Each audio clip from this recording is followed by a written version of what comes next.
Today we have the team Ransom and Mitchell. They are a wonderful mess created from smashing together the creative talents of set designer, digital artist Stacy Ransom and director, photographer Jason Mitchell.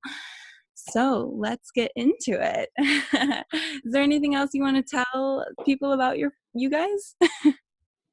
Nothing is real or common sense and gravity are for suckers. Oh, I love that. That's our little tagline. Yeah. But no, I think we are maybe a little unusual in the commercial world because we also do a lot of fine art work.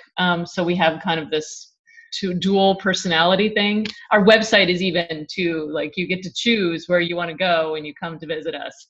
Do you want to see the commercial side? Do you want to see the fine art side? Yeah. Yeah, I love that about your guys' website. It's super interesting to like have that dark site versus the light site, which has all the commercial work. So what led to this partnership that you guys have? We were both kind of working independent. We knew each other, but we were both working independently. And it was in the process of kind of doing these different things and looking and appreciating what each other were doing that we said, hey, we should really, Wonder Twins combine our powers and see what we can create together, because we have similar aesthetics. We had, similar kind of ideas that we wanted to make. And we felt like that kind of combination of the two of us would create something much larger than we could by ourselves. We were actually working in films. So he was doing cinematography and a director, and I was doing production design, set design, props, that kind of thing. And when we would work on these jobs, we would keep running into each other, we would work on these jobs together, and we're like, wow, I really like your aesthetic. I really like your aesthetic. You don't make me crazy much, So, which there's something to be said for that, because you'll see that a lot professionally, especially on film crews, that the people will work together over and over and over again because you find a team that you like and that you can trust. And so then the partnerships are kind of grown that way. And then you're the one who wanted to start doing photography. Right. Yeah. We were building out a studio to kind of work on some of our different projects. And so I was paying really close attention to what other studios in the area that I were working on and how they were working, who was working at them, who owned them, who, was doing stuff. It was actually RJ Muna that I was over at his place, Left Space. And I was just like, wow, this is amazing what he's created here and what he's done. And I kind of was just really appreciative of, his style of work, his aesthetic, and what was going on there. And I said, the two of us, there's a lot to be learned from what he's doing and kind of apply that to what we wanted to do. Right. And just, speaking from somebody who makes sets and props, from a vanity point of view, photography is so much better. Because in film shoots, the teams, they work so hard to create the scenes, and so often they're just this background thing that just never even gets, it's just the dolly pass and okay, we're wrapping people, let's go. and photography, the scene is so important, and so much more attention is spent looking at the whole picture, the single one scene. So for me, I just like, yeah, this sounds great. And then my background is in art directing, photography for fashion. So I was a creative director at Columbia Sportswear, and I was an art director at The Limited. So doing, just regular people fashion, but going on photo shoots and doing all this art direction. And I was like, yeah, that's perfect. Yeah. I'd love to do all the behind the scenes stuff. And then you talk to everybody. you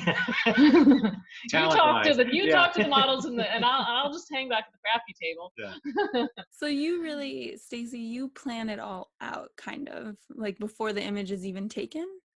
Well, I think we worked together to come up with the idea. Yeah. And many ideas end up on the cutting room floor, because if we can't both see eye to eye on something, then it's just not going to work.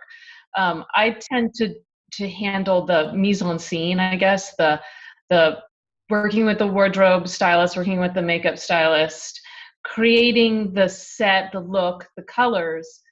But a lot of that emotionally and conceptually is still a partnership. And so we're going to we work really closely on the story and the concept. So that way, when we get through, we kind of conquer and divide, where I'm looking and thinking about the composition of everything, what's going on with the characters, the talent, even if it's a fish or something like that. What's the fish doing? Right. And casting is critical. Yeah. And just, bringing in the right people so that way they can, convey what it is that we're trying to do, and just have it all kind of, come together and gel.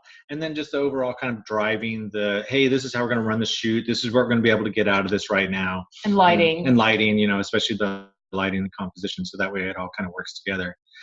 We have very, similar ideas of what we want to do, but then we have very much, our own areas of expertise that we kind of like pass back and forth or mesh really well. And it works a lot, I think, because we respect each other and how the other one has like, hey, this is your area. Mostly.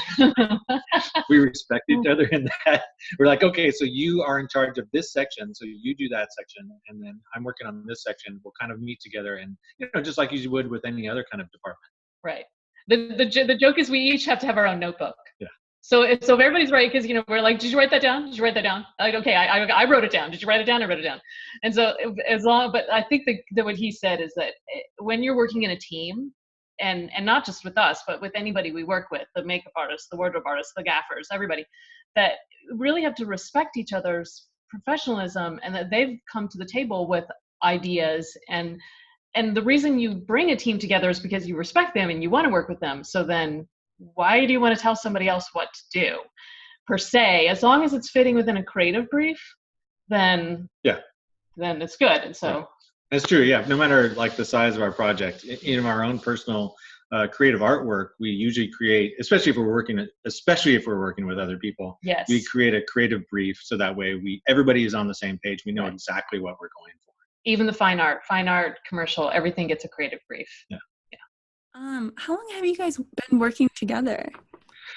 About 2009. 2009 is when we started kind of like saying, hey, let's create a photography portfolio. Right. And where as opposed before that, we were just strictly working on motion projects. We were actually working on creating one of our first films, I think, when we started to do the switchover. Is that right? I guess so. We worked on a short film called Lucifer's Crew Cut, which was totally irreverent. And it was like everything that you wouldn't do in a short film. It had a million different locations and all this stuff. With some friends of ours who wrote it as a sketch and used to perform it as a sketch. We're like, hey, man, we're looking for a project. We'll co-direct it. We'll all kind of come together on it, and everybody will work together on it.